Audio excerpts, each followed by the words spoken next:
Hi, scholars. Welcome to our work today in Lesson 58 in our Reading Mastery book.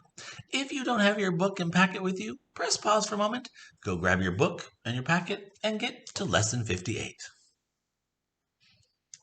All right, Lesson 58, Column 1. All the words in Column 1 today are compound words. The first one is underlined, and the second word is not. So let's look at those. Word 1, up and side make right, upside. Number 2, bath and room make, yes, bathroom. Number 3, out and side make, correct, outside. Number 4, work and out, good, workout. Number 5, we had yesterday, weight and less make, right, weightless. And 6, side and ways, excellent, sideways. Let's do column 1 the quick way. Let's read through those compound words. Ready? Upside, bathroom, outside, workout, weightless, sideways. Column 2. All the words in column 2 have endings. Word 1 is unfastened. What word? Good. Unfastened. When you unfasten something, you undo it, right? Remember, means not. It's a prefix added to the beginning of a root word or base word, and it means not. So unfastened means not fastened. And the ed, right, the ed past tense ending, is a suffix added onto that word, right? So unfastened means you did the unfastening, right? It's past tense. It already happened. You've already unfastened. Number 2 is appeared. What word? Good, appeared. The root word is appear. Number 3, rocketing. What word? Good, rocketing. What's the root word or base word of rocketing? Great, rocket. Number 4, aimed. What word? Great, aimed. And 5, brightly. What word? Good, brightly is an adverb, right? Ly is a suffix added to bright, which means brightly means in a bright way, right? If the lights on the tree are shining brightly, it means in a bright way. Let's do column 3 the quick way. Ready? I'm sorry, column 2 the quick way. Unfastened, appeared, rocketing, aimed, brightly. Good work. Scholars, column 3. Word 1 is demonstrate. What word? Good, demonstrate. I will now demonstrate how to take a drink from a coffee cup.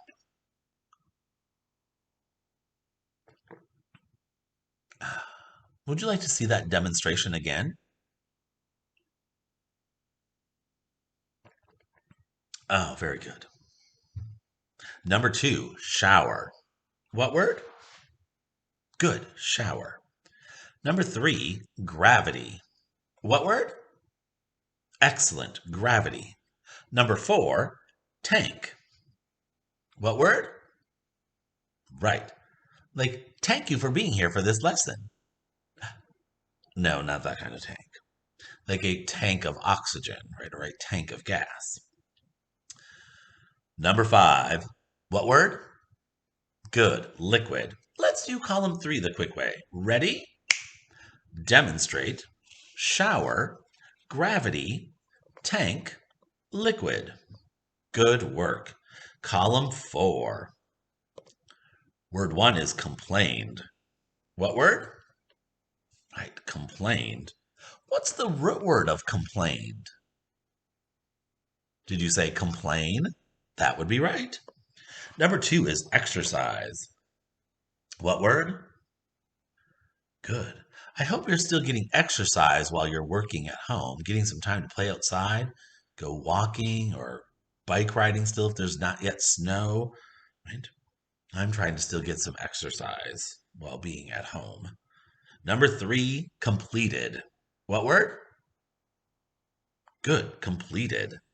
Number 4, incredible. What word? Great, incredible. And number 5 is computer. What word? Yes, computer. All right, column 4 the quick way. Here we go.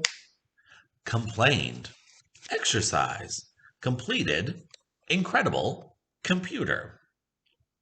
Now, scholars, if you'd like to practice any of those words again, go ahead, press pause. Otherwise, we're moving on to part B. So, we're going to continue today with our next story about Wendy, but first, an information passage that gives us some facts today about gravity. Gravity. In today's story, you will read about gravity. Gravity is the force that pulls things back to a planet. Ooh, scholars, let's say that fact together. That seems pretty important. Ready?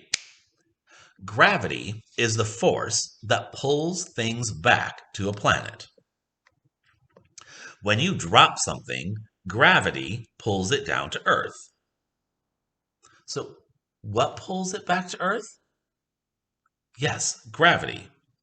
So, what does gravity do to a ball if you throw that ball up into the air as high as you can? Right, gravity still pulls that ball down to Earth. Right? If the ball, I'm sorry, if the Earth didn't have gravity, what would happen to that ball? Right, it would just keep floating up into space. Think of all the things we would lose. Oh my goodness. Not all planets have the same amount of gravity. Ooh, that's another important fact. Let's say that one together. Ready? Not all planets have the same amount of gravity. Things weigh more on planets with stronger gravity. So, let me ask you a question based on that. Would a ball weigh more on a planet that has stronger gravity or a planet with weaker gravity? Right, a planet with stronger gravity. So the stronger the gravity, the more that object weighs. If the planet has gravity that is twice as strong as the gravity of Earth, on Earth, you would weigh 2 times as much on that planet. So a person who weighs 100 pounds on Earth would weigh 200 pounds on that planet. So you're not any bigger, scholars, but because of that gravitational pull, your body weighs more. You're still the same size. Interesting. So if a person weighs 100 pounds on planet A and 200 pounds on planet B, which planet has stronger gravity? Yes, planet B. If a person weighs 100 pounds on planet A and 20 pounds on planet B, which planet has stronger gravity? Yes, planet A. Our moon has gravity that is much less than the gravity on Earth. A person who weighs 100 pounds on Earth would weigh only 17 pounds on the moon. Remember, the stronger the gravity of a planet, the more you weigh on that planet.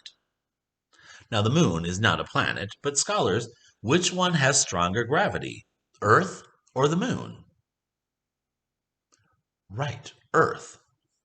The planets that have the greatest gravity are the very large planets. On Jupiter, a 100-pound person would weigh more than 200 pounds. So, scholars, which of these 2 planets has stronger gravity? Listen to the 2 planets, Earth or Jupiter? Yes, Jupiter has stronger gravity. So, where would you weigh more, Earth or Jupiter? Right, Jupiter. All right, let's move to part C, our story today.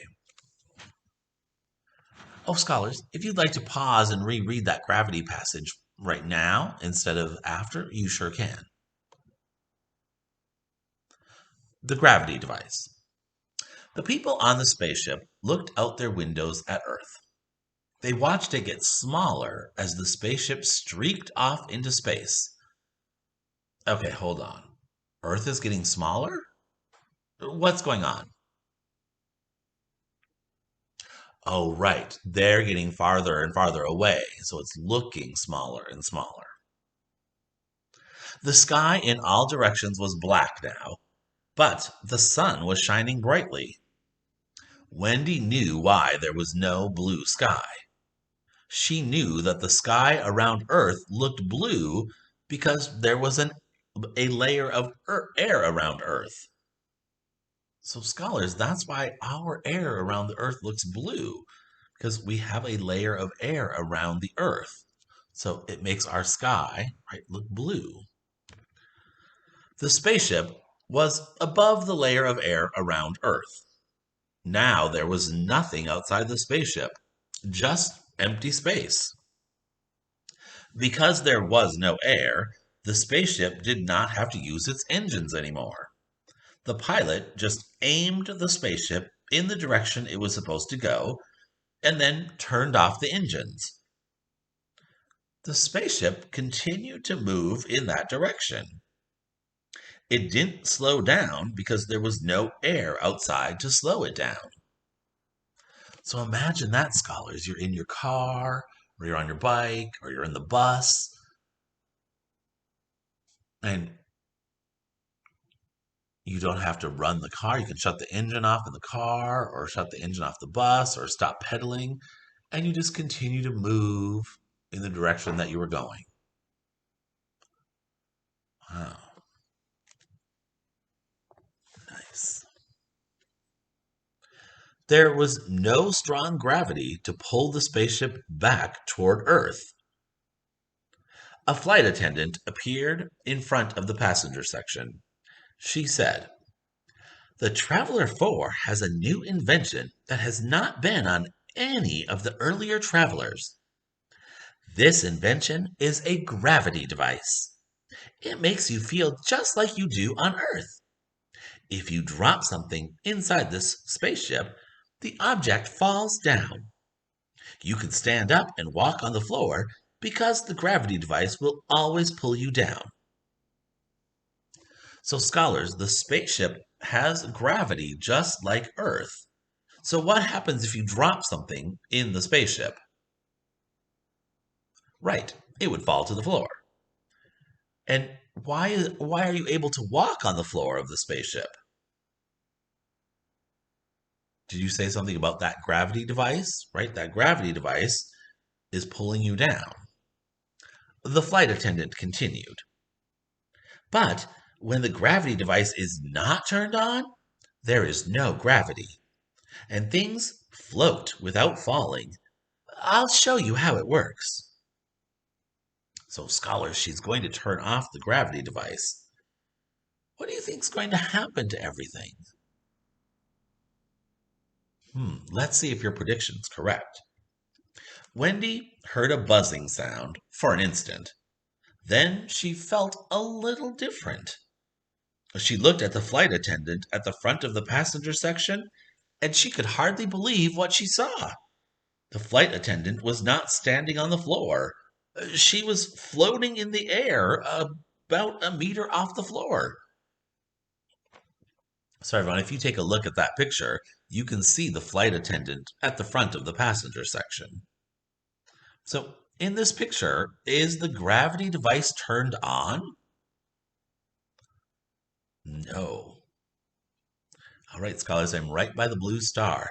Thanks for tracking with me with your finger or bookmark. I'll give you a chance to see what it feels like to be weightless. But I would like to warn you about liquids. Let me demonstrate. The flight attendant held up a paper cup that was covered. She took the cover off and slowly moved the cup downward, leaving a blob of orange juice floating in the air. It was in the same shape it had been when it was in the cup. Oh, I'm going to read that sentence over. Sorry. It was in the same shape it had been when it was in the cup. Now, the flight attendant blew on the blob very gently.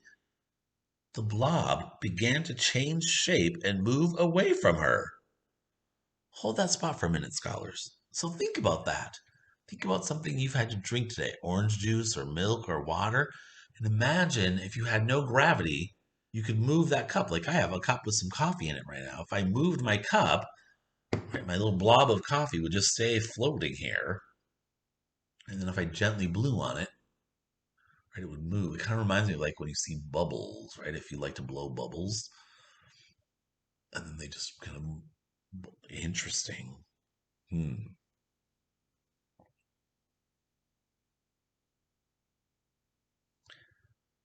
She said, "If I hit this liquid, it will break into a million tiny drops. That's dangerous because it will make breathing very difficult."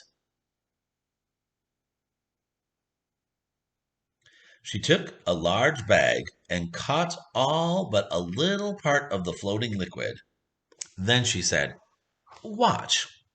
And she hit the little blob. It turned into something like a cloud of dust. Scholars, I'm going to have you pause and read the rest of this to yourself. And then I have a couple questions for you. Read carefully.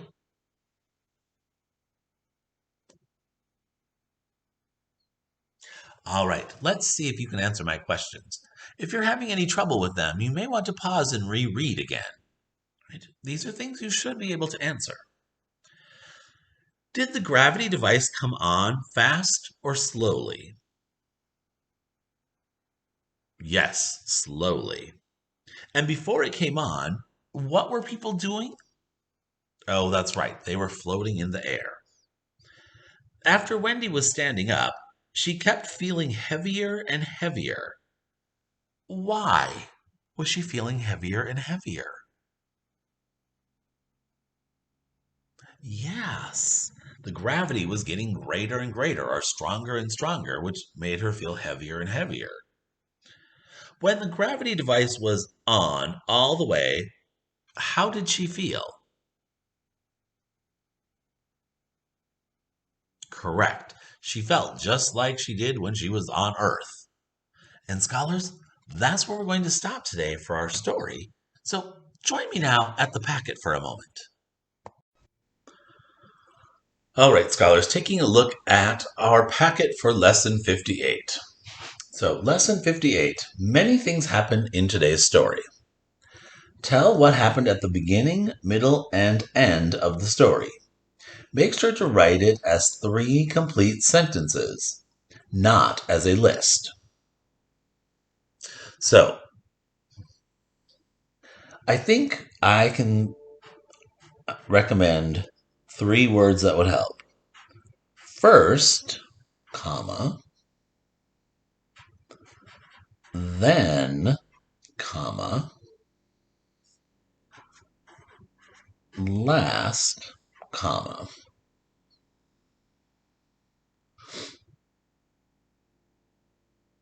So let me give you a little look at what I mean by that. So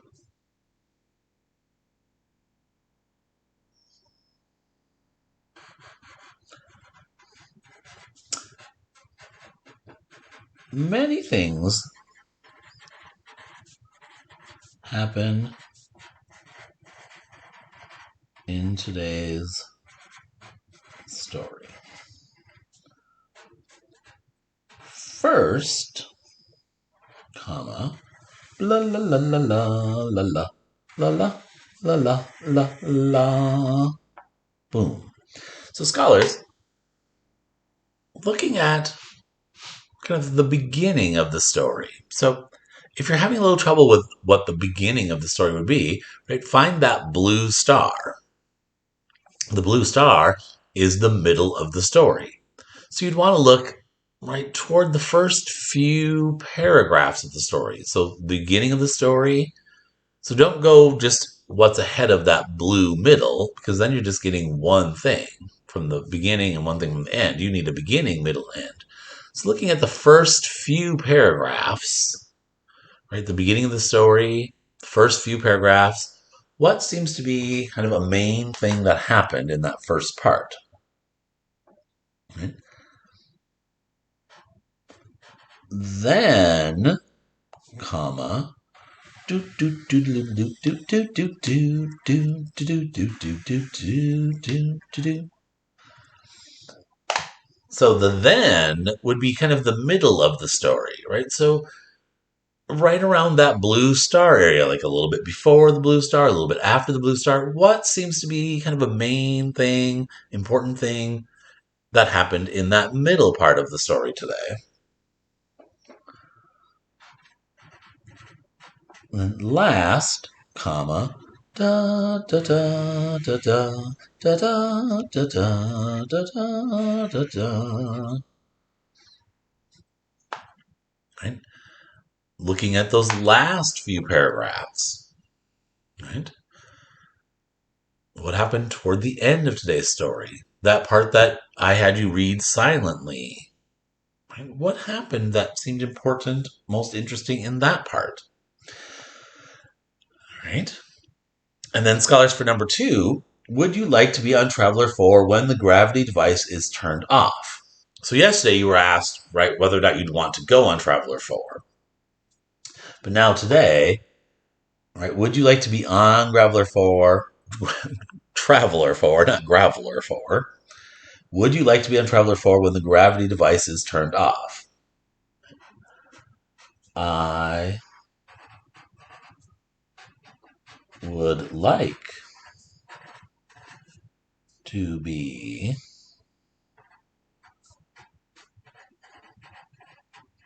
on Traveler 4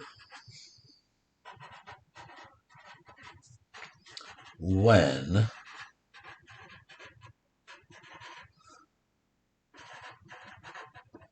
the gravity device is turned off. Right? Because it's saying, would you like to be? So, yes, I would like to be, or I would not like to be. But you want to make sure you're getting this part, right? Why or why not explain? So, my favorite word, because. And then why would you like to be on Traveler 4 when the gravity device is turned off? Or I would not. Maybe you would not like to be. Right? So you could put in a not right there. And then you're writing about why, explaining why you would not want to be. So scholars, that's going to be how you get your points for today, right? So part of the question is in your answer. That you answered all the parts. That you have a beginning, middle, end in your summary of what happened, right? That's question number 1. Make sure that you're telling me something from the beginning, middle, and end. And then connecting to yourself, right? That's question number 2, right? Telling why you would or would not want to be on Traveler 4 when the gravity device is turned off. And then, of course, watching your capitalization at the beginning of your sentences and proper punctuation at the end of your sentences is how you're going to work on getting your full 5 points today. All right. We look forward to reading what you have written about wanting to be on Traveler 4. Thanks for joining me again today.